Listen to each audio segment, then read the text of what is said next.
Penyakit leukemia adalah kanker darah akibat tubuh terlalu banyak memproduksi sel darah putih abnormal. Leukemia dapat terjadi pada orang dewasa dan juga anak-anak. Sel darah putih merupakan bagian dari sistem kekebalan tubuh yang diproduksi di dalam sumsum tulang. Ketika fungsi sumsum tulang terganggu, maka sel darah putih yang dihasilkan akan mengalami perubahan dan tidak lagi menjalani perannya secara efektif. Leukemia seringkali sulit terdeteksi karena gejalanya menyerupai gejala penyakit lain. Deteksi dini perlu dilakukan agar leukemia dapat cepat ditangani. Ciri-ciri dan gejala leukemia. Pada awalnya, leukemia seringkali tidak menimbulkan tanda-tanda. Gejala baru muncul ketika sel kanker sudah semakin banyak dan mulai menyerang sel tubuh. Gejala yang muncul pun bervariasi, tergantung jenis leukemia yang diderita. Namun secara umum, ciri-ciri penderita leukemia adalah demam dan menggigil, tubuh terasa lelah dan rasa lelah tidak hilang meski sudah beristirahat. Berat badan turun drastis, gejala anemia, bintik merah pada kulit, mimisan, tubuh mudah memar, keringatan berlebihan terutama pada malam hari, mudah terkena infeksi, muncul benjolan di leher akibat pembengkakan kelenjar getah bening. Perut terasa tidak nyaman akibat organ hati dan limpa membengkak. Gejala yang lebih berat dapat dialami penderita apabila sel kanker menyumbat pembuluh darah organ tertentu.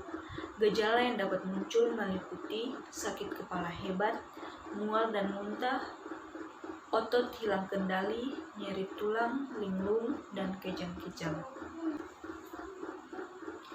Penyebab leukemia.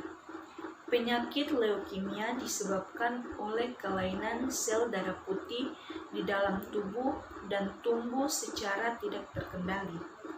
Belum diketahui penyebab pasti dari perubahan yang terjadi, namun beberapa faktor berikut ini diduga dapat meningkatkan risiko terkena leukemia.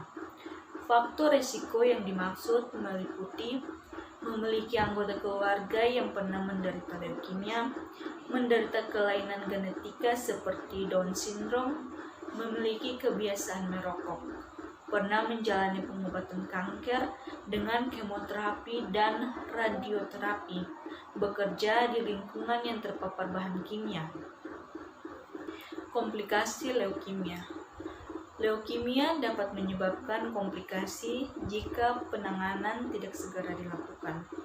Beberapa komplikasi yang dapat terjadi adalah perdarahan pada organ tubuh seperti otak atau paru-paru, tubuh rentan terhadap infeksi, risiko munculnya jenis kanker darah lain, misalnya limfoma.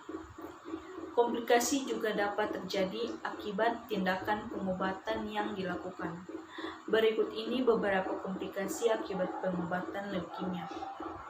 Yang pertama, graft versus host disease, yaitu komplikasi dari transplantasi sumsum tulang. Yang kedua, ada anemia hemolitik. Yang ketiga, tumor lysis syndrome. Yang keempat, gangguan fungsi ginjal. Yang kelima, infertilitas.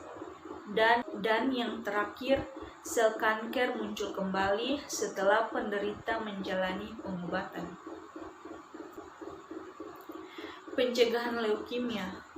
Belum ada cara yang efektif untuk mencegah leukemia hingga saat ini. Namun, ada beberapa cara yang dapat dilakukan untuk menurunkan risiko Anda terkena leukemia. Di antaranya, yang pertama, melakukan olahraga secara teratur. Yang kedua, menghentikan kebiasaan merokok. Yang ketiga, menggunakan alat pelindung diri, terutama jika Anda bekerja di lingkungan yang rentan terpapar bahan kimia. Melakukan pemeriksaan kesehatan secara rutin untuk mendeteksi kanker sejak dini, terutama jika Anda memiliki riwayat kanker dalam keluarga. Multiple myeloma. Multiple myeloma adalah kanker yang menyerang sel plasma di sumsum tulang. Sel plasma adalah salah satu jenis sel darah putih yang berfungsi untuk membentuk antibodi. Kanker ini umumnya ditandai dengan nyeri pada tulang. Multiple myeloma merupakan salah satu jenis kanker darah. Kondisi ini terjadi saat sel-sel plasma yang tidak normal tumbuh dan berkembang secara berlebihan serta mengganggu sel-sel yang sehat di sekitarnya. Sel-sel kanker ini juga memproduksi antibodi abnormal. Sel lain tidak bisa berfungsi untuk melindungi tubuh. Penumpukan antibodi abnormal bisa merusak organ tertentu seperti ginjal. Penyebab multiple myeloma. Multiple myeloma terjadi saat sel plasma abnormal di sumsum tulang tumbuh dan berkembang dengan sangat cepat, serta merusak sel-sel sehat seperti sel darah merah dan sel darah putih, dan keping darah yang ada di sekitarnya. Dalam keadaan normal, sel-sel plasma akan menghasilkan antibodi yang berfungsi melindungi tubuh atau protein M. Saat sel-sel plasma menjadi myeloma, antibodi yang diproduksi tidak bekerja sebagaimana mestinya. Protein M akhirnya menumpuk dan merusak beberapa organ seperti ginjal, tulang, dan sistem saraf.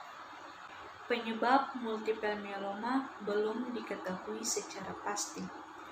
Ada beberapa faktor risiko yang menjadikan seseorang lebih berpotensi mengalami multiple myeloma, antara lain berjenis kelamin pria berusia di atas 60 tahun, mengalami kelebihan berat badan atau obesitas, memiliki riwayat paparan radiasi seperti radioterapi, mengalami gangguan sistem imun, memiliki riwayat paparan atau kontak dengan bahan kimia, misal pada pekerja minyak. Gejala multiple myeloma. Pada tahap awal, penderita multiple myeloma sering tidak merasakan gejala apapun.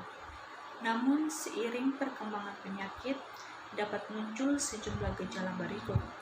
Yang pertama, nyeri tulang, terutama tulang belakang, tulang rusuk, dan tulang panggul. Lebih mudah mengalami patah tulang. Lebih mudah mengalami penyakit infeksi.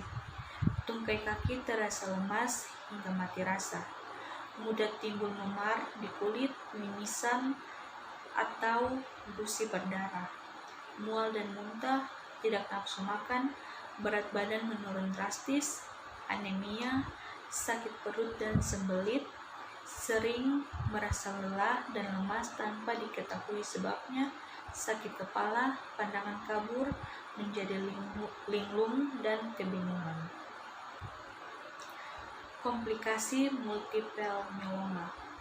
Jika tidak segera ditangani, multiple myeloma dapat menyebabkan beragam komplikasi antara lain gangguan pada tulang, nyeri tulang, tulang keropos, dan tulang patah, mudah terkena infeksi atau sering sakit, anemia dan trombositopenia, dan yang terakhir gagal ginjal. Pencegahan multiple myeloma. Tidak ada pencegahan khusus untuk multiple myeloma. Namun, ada beberapa hal yang bisa dilakukan untuk menurunkan risiko terjadinya kondisi ini, yaitu lakukan kontrol secara berkala ke dokter, patuhi standar keamanan yang telah ditetapkan saat bekerja, terutama bila Anda sering terpapar bahan kimia. Terapkan pola makan sehat dan seimbang, terutama dengan mengkonsumsi makanan sehat, dan memiliki kandungan gizi yang seimbang. Dan yang terakhir, jaga berat badan dalam rentang ideal, yaitu dengan menerapkan pola makan yang sehat dan rajin berolahraga.